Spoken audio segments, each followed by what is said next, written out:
All right, Rabbi, say good morning, and good Ner Shabbos. Let us begin by thanking all of our sponsors for this morning's share.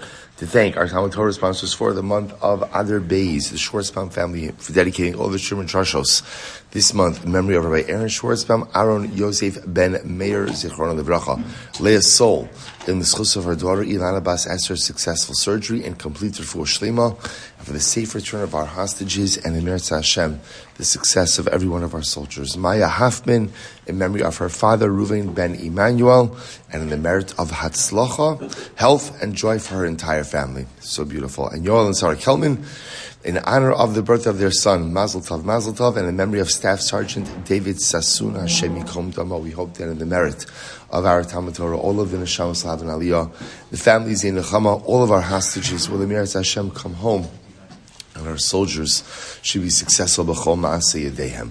But with that, let us begin. We have a lot to do today.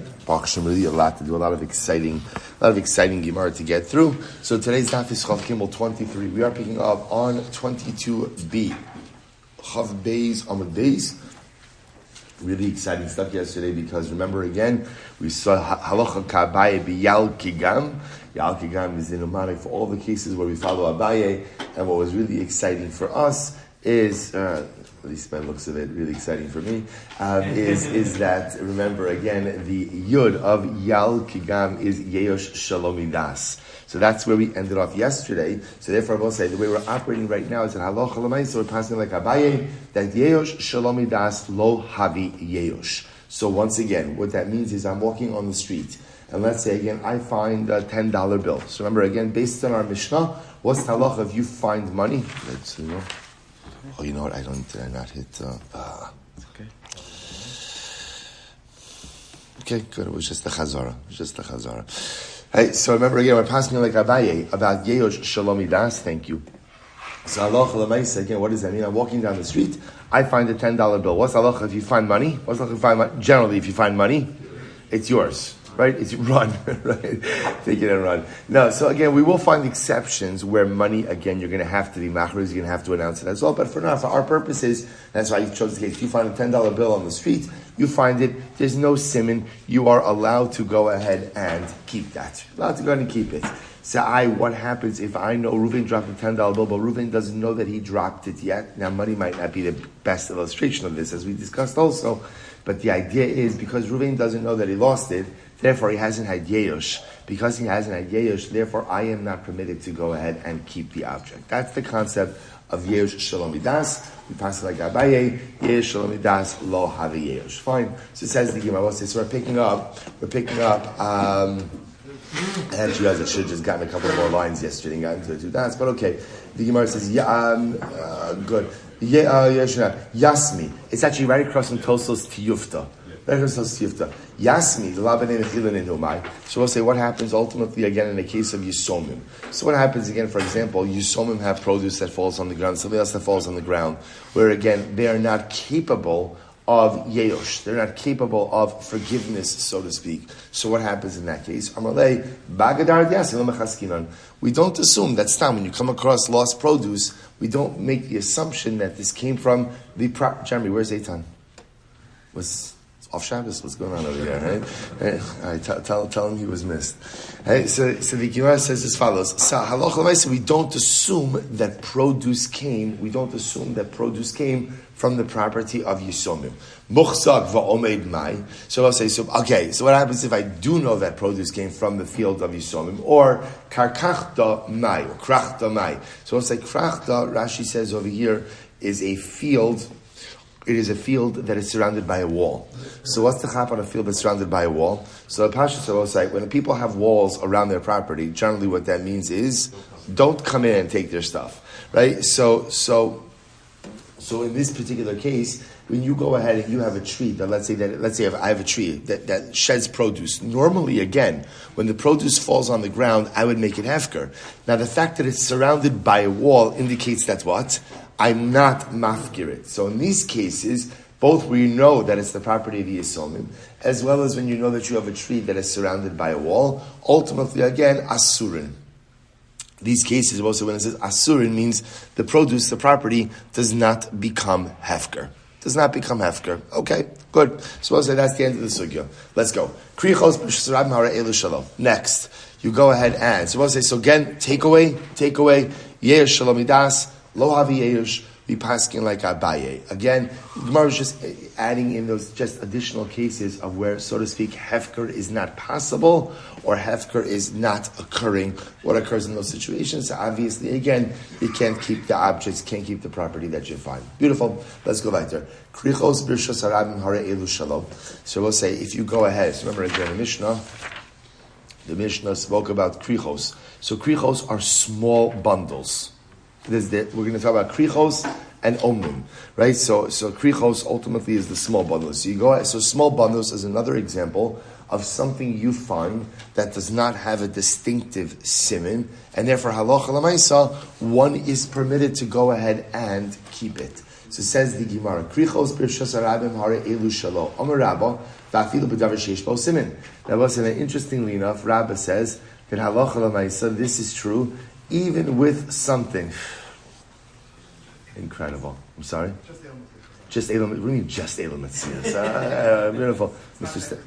Statman Jr., remind me your name. Yoni. Baruch haba. We'll say, this is it.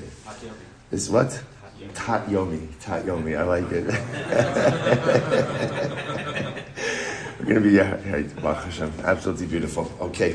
Incredible. Very... Yoni, thank you for inspiring us this morning by coming so early. So beautiful. Incredible. All right, says the Gemara. So, Amar Rabba, afilu b'davar sheish bo siman. We'll say, so again, is this true even with something that has a siman? Even something that has a siman? So, sorry, I should say it differently. Rabba's making a declarative statement.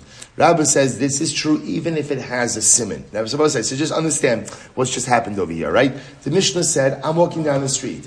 I find krichos, which are just small sheaves. So bepashtos, non-distinct, therefore if you find it, there's yeyosh, right? And therefore hefker, and therefore I'm allowed to keep it. So Rabbi says, by the way, this is true, even if the kricha has a siman. Okay. So this is very interesting, Rabbi say. So now Rabbi says, why is that? Because Rabbi say, what happens is a siman on the krichos ultimately again is a siman that is going to be trampled, right? Because when the krichos are in reshus harabim, so they're trampled upon. So Rabbi holds that a siman that is going to be trampled upon is not a siman. Now, what's the logic behind that? Since the owner knows that an object like this, when dropped in reshus harabim, is going to be trampled, therefore, because it's going to be trampled, the siman is not going to endure.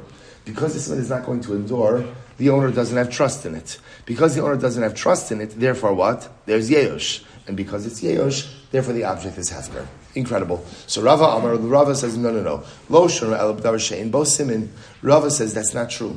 This is only true when it comes to something that doesn't have a siman. In other words, when do we say that krichos b'reshus harabim are hefker? That's only when it doesn't have a siman. But obviously, if the object has a siman, of course you're obligated to announce it. Why? Amal kasava Rava siman ha'asur lidares havi siman. Because what say Rava holds, no, what say just because a siman is going to be trampled, it's still a siman. So if Rava say, Rabba and Rava. What is the status of a siman ha'asui lidares? You have a siman, a distinctive marking on the object, but if the object is such as the type that when lost or forgotten in the reshus harabim, it is going to be trampled, and therefore what? There is a very high statistical probability that what? That the siman is going to be destroyed. So the shaila is the owner somech on such a siman like that? Rabba says no, therefore the object even with a siman is treated like an object without a siman, and therefore it becomes hefker, or yeyosh hefker. Rabba says absolutely yes, a person relies on any siman that they have. Okay, I know, it could be that the siman is going to be trampled, but lamaisa, there is a siman there, and the owner will go ahead and rely on it. Others go ahead and quote this machlokes Rabba and Rava as a separate independent machlokes. Siman asli dares. If an object has a siman, but the siman is normally trampled, so Rabba Amar lo havi siman. Rabba says it's not a siman. Rava Amar havi siman, and Rava says ultimately again it is a siman. It is a siman. So the Gemara says, Tanan, let's analyze. So Tanan krichos b'Rishus Harabim hare elu shalom. Ultimately, again, if you have small bundles of Rishus Harabim and you find them, then you keep them. So the Gemara says, no. So the Gemara says, hare elu shalom. B'Rishus Hayochid, what happens if you find krichos in Rishus Hayochid? No tel umachriz. Then you have to pick it up and you announce it. So the Gemara says, 1 second. Hechi dami, what exactly is the case? If there's no siman, then if it's in Rosh Hashanah, then ultimately, again, what exactly is it? What exactly is it that you are announcing? So the Gemara says, "Lalav de ispuhu siman." Rather, it must be that there is a siman. V'katani b'Rishus Harabim hare elu shalom. And yet, despite the siman, if you find it in Rishus Harabim, you're allowed to keep it. What do you see from that? Alma siman ha'asui lidaris lo havi siman. So what do you see from here? You see from here that a siman that is going to be trampled upon is not a siman. Again, I will say one more time. When we say that a siman that is going to be trampled upon is not a siman, what does that mean? That means that the owner doesn't rely on being able to identify and reclaim the object based on that siman, because there is a very strong probability that the siman itself is going to be destroyed. That's what's happening over here. Tiyufta de Rava, and we've effectively refuted the position of Rava. Amar Rava will say, no. Liolam de ispuhu siman. There is a siman. Sorry. Rava says there is no siman. When we said in Rishus Hayochid, your machriz, you announce it. So the Gemara says, what are you announcing? My machriz makom. Oh, interesting. You announce location. Location. In other words, we'll say, when we say you announce location, what it means is you say, I found an object, and the siman that the person claiming it could go ahead and try to reclaim it with is identifying the makom, the place in which the object was found.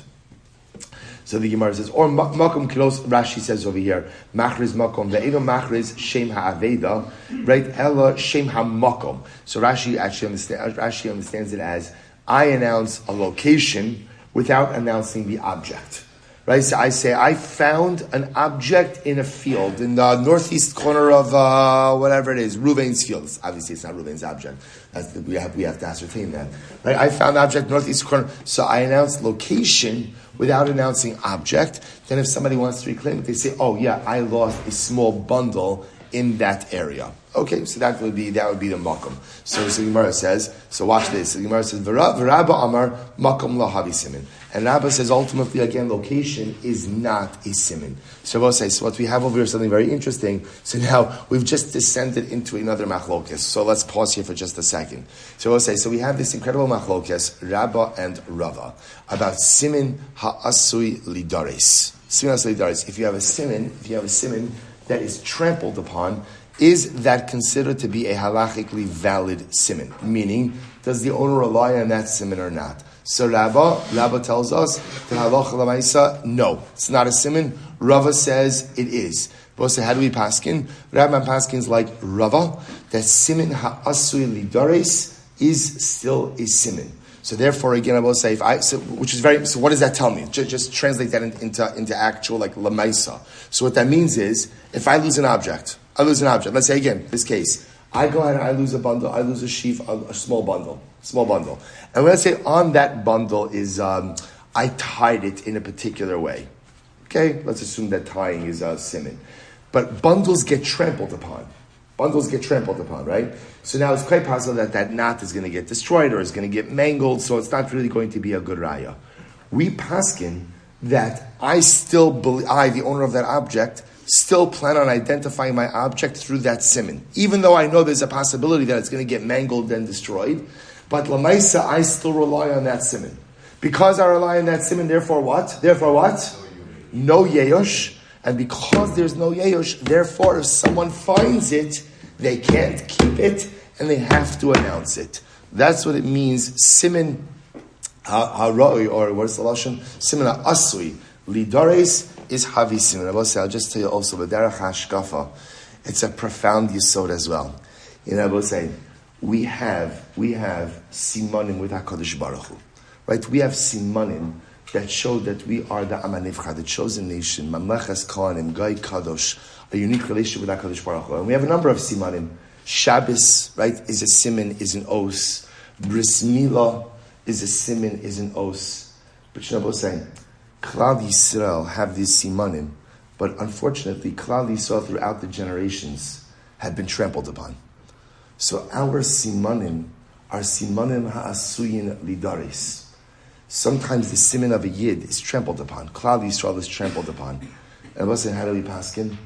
Siman ha'asuy lidaris havi siman. Nothing ever destroys our simanim. Nothing ever destroys our covenantal relationship with HaKadosh Baruch Hu. Nothing ever erodes the relationship that we have with Avinu Shabashamayim. You could kill us, you could torture us, you could hurt us, you could break us in a million pieces physically or emotionally. You could do whatever you want to Klal Yisrael. You could be dores upon us for 2,000 years. It's okay. The siman is still intact. The siman goes nowhere. The relationship is as strong, is as beautiful, because you know what happens? You know what happens with the siman asur lidaris? Ultimately, again, the owner of the siman is never miyayish. HaKadosh Baruch Hu is not miyayish on us, and we are not miyayish on him. That's the halacha l'maisa and hashkafa l'maisa with siman ha'asur lidaris. Incredible. Let's go weiter. So now we're transitioning to another topic. The itmar makom. So we'll say this is great stuff because this is rapid fire. I mean, at the pace we go, nothing's really rapid. But l'maisa, it should be rapid fire. So the Meir says the itmar makom. I was supposed to say. So now we're jumping to another topic. What do you do about makom? Shabbos say, is location considered to be a siman? This is what we just mentioned before. So remember, Shabbos say, we're going to see two variations of this. But right now, what this means for our purpose, let's go with Rashi. What that means is if I find an object in a particular location, right, and let's say again, I want to announce it, is announcing location enough of a siman? In other words, I say, I found an object northeast corner of Reuven's field. I don't announce the object because now, in order to reclaim it, somebody's going to have to come and say, yes, I lost an object in that area. It's a small bundle. Okay, so is makom considered to be a location? Now, there's going to be a corollary to that case. What's the corollary to that case? If I say I found a bundle, right, and Reuven shows up and he says, yes, I lost a bundle in the northeast corner of Reuven's field. Is the giving of makom a siman? But we're going with the first version of this right now. So makom. Rabba Amar lo havi siman. Rabba says it's not a siman. Rava Amar havi siman. Rava says absolutely it is a siman. So tashma krichos birshas harabim hare elu shalo. If you find small bundles in birshas harabim, you're allowed to keep them. Birshas hayachid no telu machris. But ultimately, again, if you find it in birshas hayachid, you have to go ahead and announce it that you found it. Vaha alumos. So we'll say alumos are large sheaves. Bein birshas harabim, bein birshas hayachid, no telu machris. So large sheaves are both say you have to go ahead and announce them regardless. Those are considered to be more significant, and therefore, again, halacha l'maisa, you have to announce it. So the Gemara says, Rabba hechi mitaritzla, Rava hechi mitaritzla. How do Rabba and Rava interpret both of these rulings? So here we go. So Rabba interprets this according to his reasoning with a siman. The Rava mitaritzla tamei b'makom, and Rava interprets this as dealing with makom. Okay, let's go. Rabba mitaritzla tamei b'siman. So Rabba goes ahead and interprets this according to his logic with a siman. Krichos birshas harabim har elu shalo. So if you find small bundles in birshas harabim, you're allowed to keep them. Why? Rabbi say top of Chav Gimel. The Midrasa, right? Rabbi say because they are trampled upon. They're trampled upon. And remember again, Rabba holds that halacha l'maisa siman ha'asur lidares is not a siman. Any siman trampled upon is not a siman, and therefore again, Rabbi Paskins, you're allowed to keep small bundles in Rishus Harabim. Why? Because even if they have a siman, the siman is going to get trampled, and therefore again, it's not significant. Okay. Ubirshus hayachid, Voseichav 23:8 first line. Ubirshus hayachid no telemachris, but ultimately, if you find it in Rishus hayachid, you're allowed to keep it, and you announce it. Delo midrasa. Very simple. Rishus Hayachid doesn't have the same level of pedestrian traffic, and therefore, halacha l'maisa, if you find these krichos in Rishus Hayachid, they have a siman. That's not a siman asur lidares. That's not a trampleable siman. Rather, again, it's a regular siman. Therefore, you're obligated to go and announce it. Beautiful. Va'alumos. What about large sheaves? Bein b'rishus harabim, bein b'rishus hayachid, no tulu machris, kevin digivian lo midrasa. Oh, so listen to this. So Rabba's interpretation is as follows. Rabba says halacha l'maisa when you're dealing with large sheaves. So whether they are in Rishus Hayachid or Rishus Harabim, because they're large, literally again, because they're tall, is interesting, people walk around them, not on top of them. And therefore, again, because we're dealing with an object that has a siman, the siman is going to remain intact. Also incredible. Incredible. Also just like a good Musar Haskell, right? That halacha l'maisa, if you have a strong sense of self, and you stand tall, people don't walk on top of you, right? If you have a very poor sense of self, right, and ultimately you're lying on the ground, people will trample upon you all the time. But if you emote a good life confidence, not gaiva, not arrogance, but a healthy sense of self. I'm not a krichos, I'm an alamos. I stand tall, people walk around you, not on top of you. And then the Gemara goes back to Rava, B'taris l'tamei. Rava also goes ahead and interprets the cases in accordance with his logic. He says, listen to this. B'makom krichos b'rishos harabim hare'elu shalo dimin shafa. So listen to this. So Rava explains the case that we're talking about a situation ultimately again of makom. We're talking about a situation, I will say, where you want to use, there is no other identifiable siman on it, but rather, again, Rav is saying we could use location as a siman, right? Generally, what I could do is if I find an object, I could go and I announce it. I found an object in the northeast corner of Reuven's field. And if someone's able to come along and say, oh yeah, I lost krichos over there, then that works fine. So Rav says like this. So when it comes to krichos, so makom is not going to be a good siman. Why? Because Rav says what happens in Rosh Hashanah? Stuff gets kicked around. So therefore makom can't be a siman. Makom can't be a siman, right? Because again, even if the owner dropped the object in location A, the probability that the object is going to remain in that location in the public thoroughfare is virtually non-existent. But again, if an owner loses an object in Rosh Hashanah, then it's not going to get kicked around, and therefore, again, where you lost it, we could assume is where it's going to stay. V'ha'alumos, what about large sheaves? No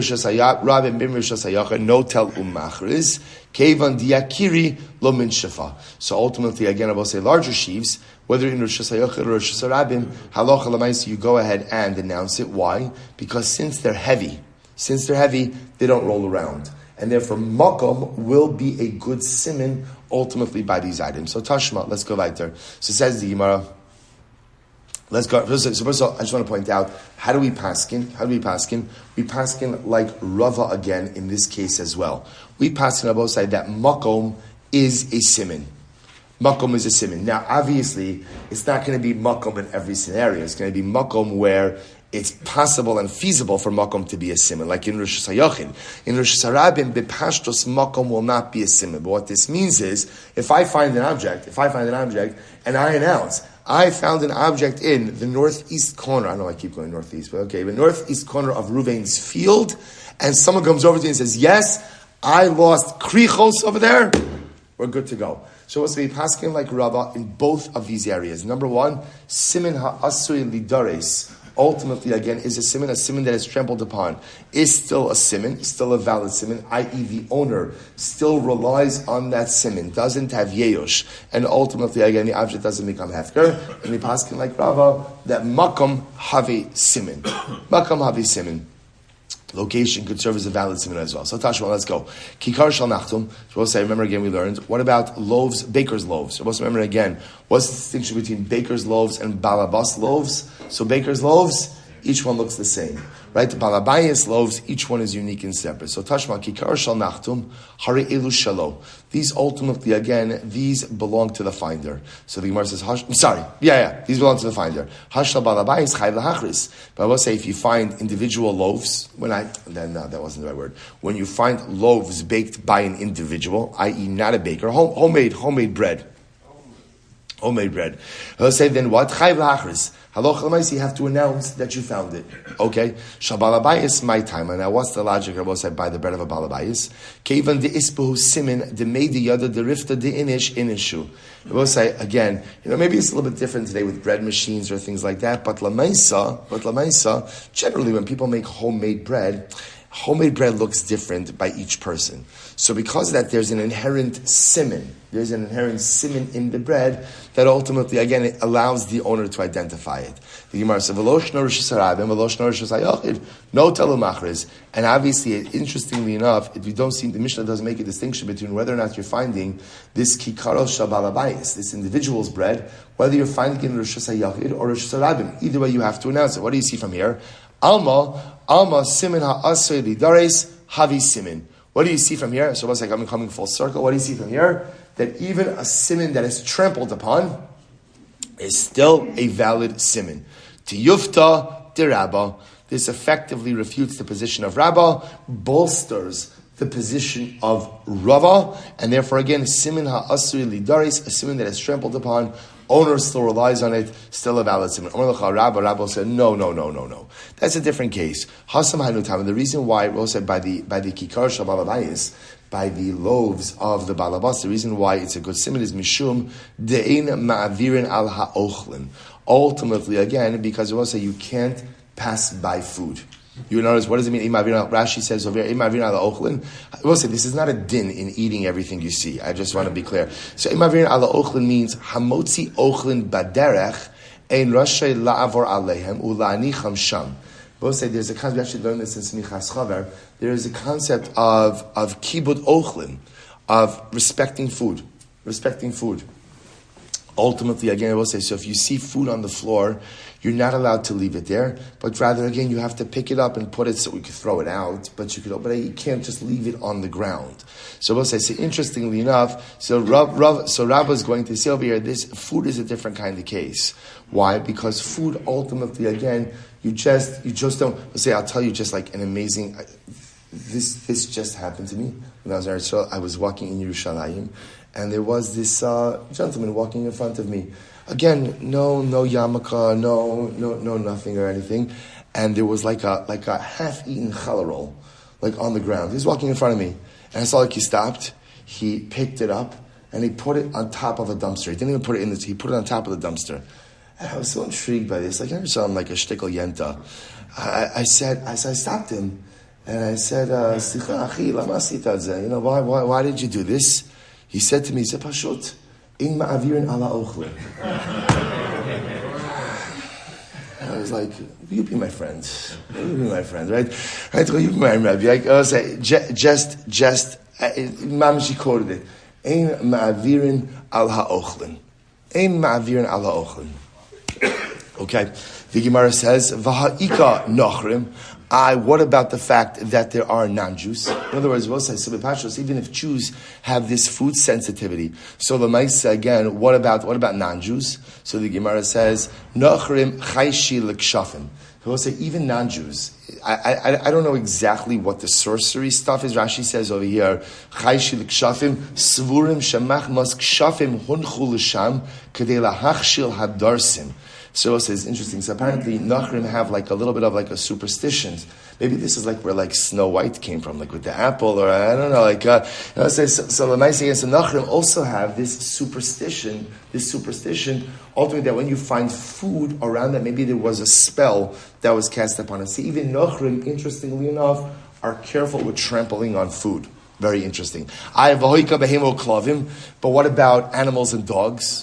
Right? It's been a while since we had a dog Gemara. To which the Gemara says, Ba'asra de lo shrichi behema uklavim. It's a neighborhood with no dogs. Wow. Sign me up. Right? Incredible. Now that is a gated community that I would be a part of. So the Gemara says as follows. So let me say again, obviously I'll say what we're doing over here is we are constructing obviously the type of case where Lamaisa, again, there's no issues. In other words, nothing's going to happen to this loaf. So the Jews aren't going to trample on it. The Nachrim also aren't going to trample on it because of a chashash, of a fear of general sorcery. And apparently, again, there's no animals in the vicinity. Okay.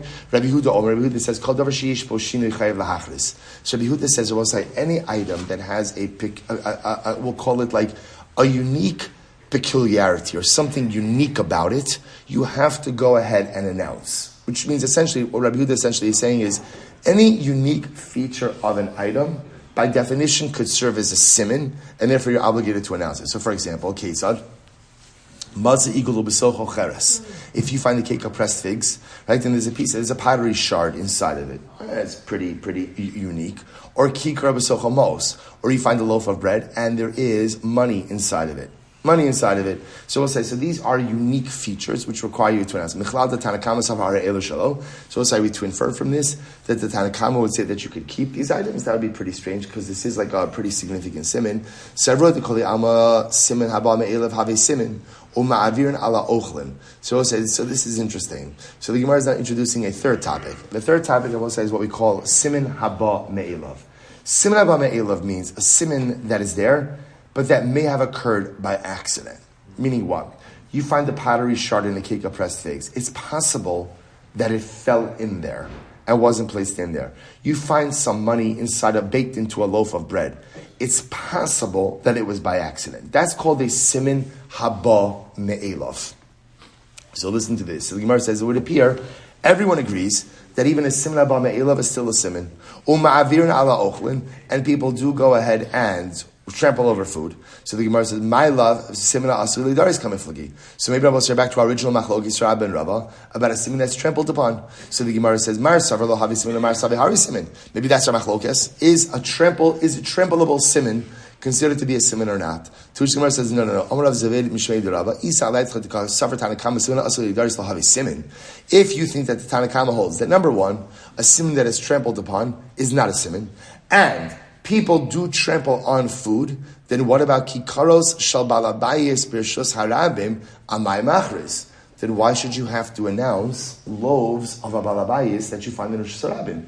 Because after all, again, I will say that they're going to be trampled upon, and similar to us, people do trample on food, and a trampled upon siman is not a siman. If that's the case, you should be able to keep those loaves. No. So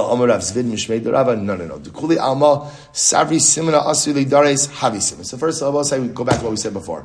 We're going to paskin like Rava, that even a siman that is trampled upon is a siman. That's number one. Number two, uma'avirin al ha'ochlin. And although people do trample upon food, v'hacha b'siman haba me'elav kamiflagi. And I will say here, the machlokes is, what is the status of a siman that could have happened by accident? Right, that's really Rashi says Rabba me'elav haroi lava me'elav kigon cheres pamim shenofel be'igul.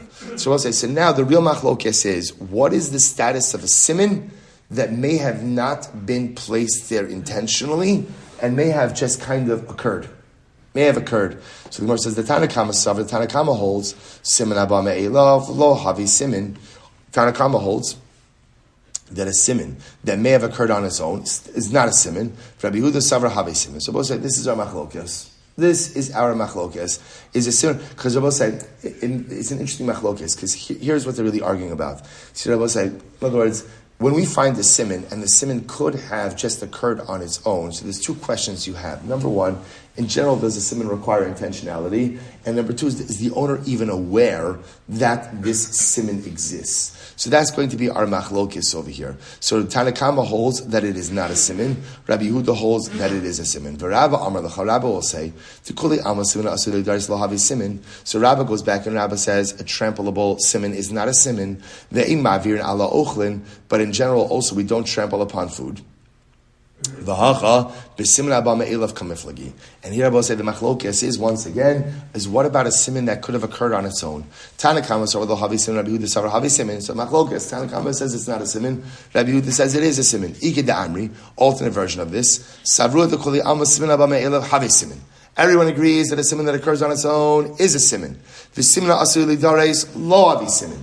And a siman that you trample upon is not a siman. So my love b'ma'avirin ala ochlin kamiflagi. So we're just trying to frame what is the machlokes Rabbi Yehuda and Tanakama. So maybe their machlokes is, are you allowed to trample on food that's on the ground? Maybe that's their machlokes. The Mar Savar will say first wide line on the bottom. So Mar Savar ma'avirin umar Savar in ma'avirin. One opinion holds you can't trample. One opinion says you can't trample. Amar Zvid mishmei de Rava. I sagadaytcha Savar Tanakama simina asur lidares. Lo avi simin. So Rav Zvi says like this in the name of Rava. If you hold that the Tanakama holds that a trampleable simin is not a simin, uma'avirin ala ochlin, and you can trample on food, so ki karo shabala bayis b'rishus harabim amad machris, then ultimately, again, why would there be a need to announce ki karo shabala bayis? You should be permitted to go ahead and keep such an item. Ela amrav zid mishmei derava dikuli alma savri simin ha'asur lidares havi simin. Everyone agrees that a simin that can be trampled upon is a simin. Uma'avirin ala ochlin. And you are permitted to trample upon food. V'acha b'simin haba me'ilav kamiflig. And so here the machlokas is about a simin that may have occurred on its own. The Tanakama savar simin haba me'ilav lo havi simin. Tanakama holds that a simin that could have occurred by itself without intentionality is not a simin. Rabbi Huda savar havi simin. Rabbi Huda holds that it is a simin.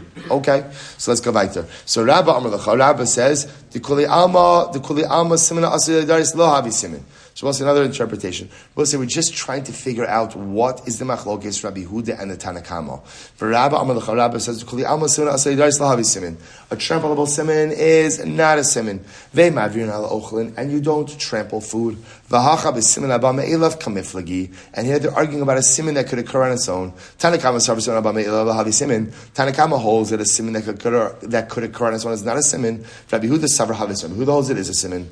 Amar Rav Zvid b'shei Rava. We'll say here we go. 3 lines up from the bottom. So Rav Zvid says the name of Rava. Klala da'avidita. I want to give you a general principle. We'll say it's almost like a little bit of like a piece of information inserted in the middle of this mechlokes. I just want to give you a general principle, right? Kevan da'amar vay la l'chisaron kis miyaish la minei. So this is interesting. This is, by the way, guys, I just want to tell you just an interesting piece of information. When do we say that an owner despairs of finding an object? When does ye'esh occur? Ye'esh occurs when a person articulates, I have no hope of retrieving this object. Literally, I that I've lost this object. And I will say, now, what we're going to see is something very interesting. So Rav Zavid seems to be adding in over in the name of Rava that for ye'esh to occur, ye'esh really requires a ye'esh articulation.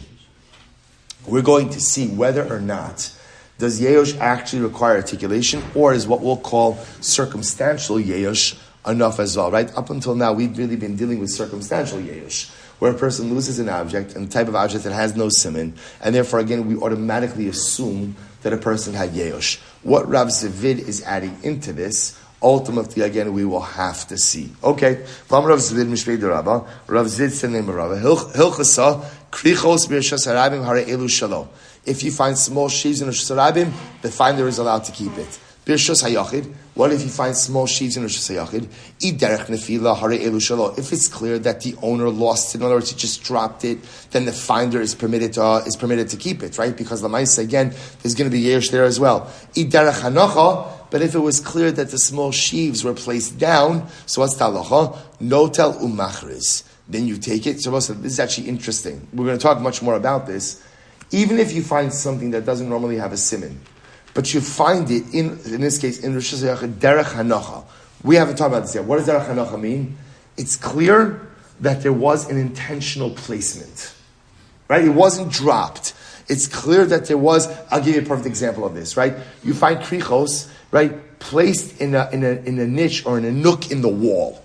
So somebody didn't drop that there, right? That was placed there. That's called derech hanocha. So even if you have an item that doesn't have a simin, but it had clear placement, you're obligated to go ahead and announce it. Again, we'll get into more of all of these cases. Derech hanocha notel machras. V'zeh v'zeh, but davar she'ein bo simin. The Bava say all this is talking about again with an item that doesn't have a simin. Aval davar she'yesh bo simin. But watch this. If you find an object that has a simin, loshna b'rishus harabim, v'loshna b'rishus hayachid. Whether you find it in the private domain, in the public domain, bein derech nefila, bein derech hanocha, whether the object fell, looked like it just fell, or it was placed, chayiv lahachriz. You are obligated to announce the object in order for the owner to be able to reclaim it. So I'll say, so therefore we emerge with this from this sugya with a lot of stuff. So number one, I will say again, let's work backwards. If an object has a simin, whether you find it Rishus Harabim, whether you find it Rishus Hayochid, whether you find it derech hanocha, placement, or derech nefila, it was dropped, you are obligated to go ahead and announce it. We paskin that ultimately, again, simin ha'asri lidares, even a simin that's going to be trampled upon, is considered to be a simin. Is considered to be a simin. We'll say ultimately again, makom. We also paskin like Rav in that case that makom have a simin, that you could announce location, and if a person is able to identify the object that was found in that location, ultimately again that is a simin as well. But of course, makom have a simin only applies where. Only in Rosh Hashanah, not in Rosh Hashanah, because in Rosh Hashanah, makom can never be a siman because objects move about in Rosh Hashanah. Incredible. I will say, Amud Beis, 23b. Here we go. Let's go. Machruzo shal dagim. So we'll say, so another example of something in the Mishnah that doesn't have a siman is a string of fish. Right? So if you could imagine, again, somebody has, actually you don't really need much imagination. It's actually a string of fish. Right, so dead fish. Right, so somebody has like just a string of fish that they're going to take home to eat. So a string of fish, you find that in Rosh Hashanah, you can keep it. Amai have a kesher simin. Why isn't the knot? Why isn't the knot a simin? To which we'll say 23b, second line down. Bekitra detzaida dekuli ami hakam ekatri. So I'll say because we're talking about the particular knot used. We'll say I guess is what we'll call like an industry knot. Right? It's what the fishermen use. Everybody uses the same knot, so the knot can't be a simin. Either they have a minyan simin. Why isn't the number of fish on the line or on the string? Let that be a simin. To which the Gemara says, "B'minyana d'shavin." Once again, I will say, apparently there were like industry standards. It was common to put 6 fish on a string, right? And you used a particular type of knot. So therefore, the number can't be a simin, and the knot can't be a simin. Ba'amin Rav Sheshes. Minyan havi simin in general, Bosai, is number considered to be a simin or not? So Bosai is an interesting question. In other words, let's say again, and you can apply this to anything. I lose coins, and I know that I lost 7 coins. Or I lost a basket of fish, and in the basket were 6 fish. So is number considered to be a simin? So the Gemara says, we learn this. If you we'll say if I find a silver utensil or a copper utensil, gistron shel aver. We'll say gistron shel aver is like a piece, a broken piece of a lead utensil. The chol klei matachos or metal utensils. Hare zelo yachzir. I'm not obligated to return it. Ad she yitain os. So unless the owner gives a siman, a sign, or ad she chavim mishkalosav. Interesting enough, we'll say. If I find, let's say, a silver object, let's say, right? So obviously, if the owner gives a siman, he gives a siman. Let's say he shows up and he says, you know what, I lost the silver cup, and it's 22 ounces. So we'll say, so weight is a siman.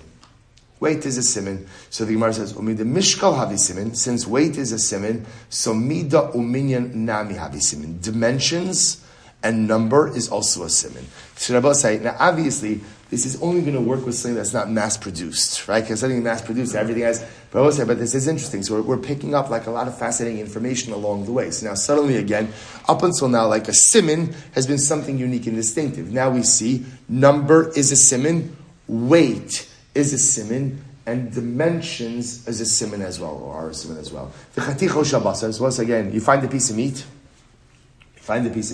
you're allowed to keep it. Samai, lehaving mishkala siman. Why isn't the weight of the meat considered to be a siman? To which the Gemara said, mishkal d'shavin. No, we're talking about Bosai, where the butcher always cuts the meat, 10 ounces, or whatever it is, he always cuts the meat in the same way. But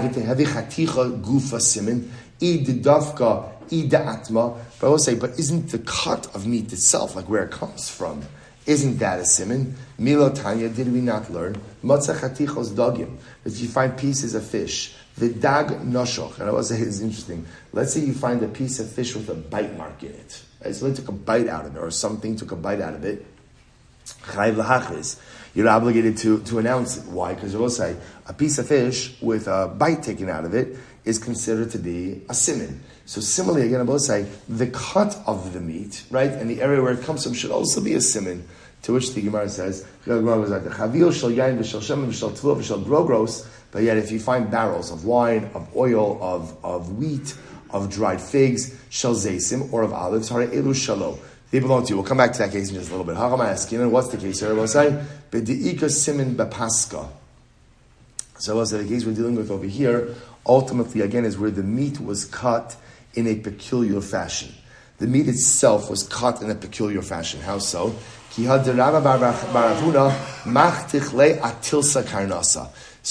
apparently, when Rabbi Bar Avuna went to the butcher and he had his meat cut, he always had his meat cut in a triangle. I will say, Rashi has a picture. I always wonder, like, when Rashi decided to include pictures, like, I could think of about a million other places where pictures would have been much more helpful, right? Out of all the things that I could conjure up in my in my like, so I'll say, triangles I could do. I will say, by the way, I just want to point out, how sweet is it to have a triangle Gemara, right on the eve of Purim, right? Right? I'm just saying, like, all right, it's not the deepest of the deep, I'll say, but how beautiful is that? And by the way, that you get a picture, right? I have a little hamantash on my page. Literally, again, I will say, a day before the Yom Tov of Purim. I will say, is that not incredible? Is that kiss not so beautiful? Is that little, the Rebbeinu Shalom just giving us a hug, saying, I'm so here. Rose, you know what this is? We just got shalach manas from HaKadosh Baruch Hu. The Rebbeinu Shalom just sent us shalach manas. In Bava Metzia, Daf Chav Gimel Amud Beis. We just got shalach manas. It's right on the page. A little bit early. I was saying, sometimes the shalach manas you get earlier, though you don't fulfill the mitzvah. Those are sometimes the one you notice a little bit more, right? Because the frenetic pace of Purim, so much is happening. That thing that comes to the door, that comes to us a little bit early. So I was saying, this is early shalach manas. It's beautiful. Rebbeinu Shalom, thank you for the shalach manas. Thank you. Also, in life, all of us need a little bit of positive encouragement, because sometimes, again, we get tired, sometimes we get sad, and sometimes we wonder if we're on the right derech, and just sometimes a little hamantash, a little triangle from my father, a little early shalach manas is my father telling me, I'm so proud of you, just keep it up. I know life is hard at times, but just keep going in some way, somehow. Me'eretz Hashem, Yiyetov, it's all going to be good. Me'eretz Hashem b'karov. Let's go back to Dekinami Diktani Dumya Didag Noshoch. That the piece of meat. So this is actually interesting. So normally a piece of meat by weight or even by cut is not necessarily I lost a shoulder steak. All right, a shoulder steak, that's a thing. Right? Good. Right, so I lost so Lamaisa, that's not necessarily going to be a simon because there's a lot of shoulder steaks. Right? But Lamaisa, here's where something could be a simon is, like Rabbi Bar Avuna, cutting the meat in a particular shape. So ultimately, again, so that is going to go ahead and be unique. Incredible. So Amar let's go back and quote the rest of the Brisa. If I find barrels of wine, or barrels of oil, or barrels of wheat, or barrels of pressed figs, dried figs, more olives, I could keep all of these items. It's interesting. So we'll say, what's the logic? So the Pashtas, these were nondescript, and therefore again, halacha l'maisa, you could keep it. But we learned elsewhere that if you find barrels of wine or barrels of shemen, or oil, you're obligated to announce it. The Mishnah is talking about a case of where the barrel was resealed. Rashi says, Berashum, right under the Hamantash and Rashi, Berashum, Chavioseim shel cheres hayu, V'gapin osa b'megufos cheres, v'sarkin tit saviv, l'dabek ha'megufa, shel yotzer hayayin. So we're talking about resealed barrels. Michlal, de braisa bepasuach. So what is the braisa talking about? An open barrel? So the Gemara says, ibi pasuach, an open barrel, avei demidas. You both say, if you find an open barrel of wine in Rishus Harabim, that is an actively abandoned item. Right? No one leaves open barrels of wine anywhere. So if we're talking about that, Rabbi says not even anything to talk about. No, but massive. That might be talking about a case of say where the lid of the barrel is resting on the barrel but not sealed. So massive means it's resting there but not sealed. Abai says no. Both can be talking about cases of resealed barrels. How do you reconcile it? So we'll say here's the shayla. So we'll say now listen to this. The question is Otzros Rabbi say is it wine season? In other words, the Otzar are the places, are like the wholesalers. These are the places ultimately, again, that sell barrels of wine. So are the wine wholesalers open? Yes. So look at Rashi. See if you find a resealed barrel before the otzros, before the wholesalers are open. So Rashi says, so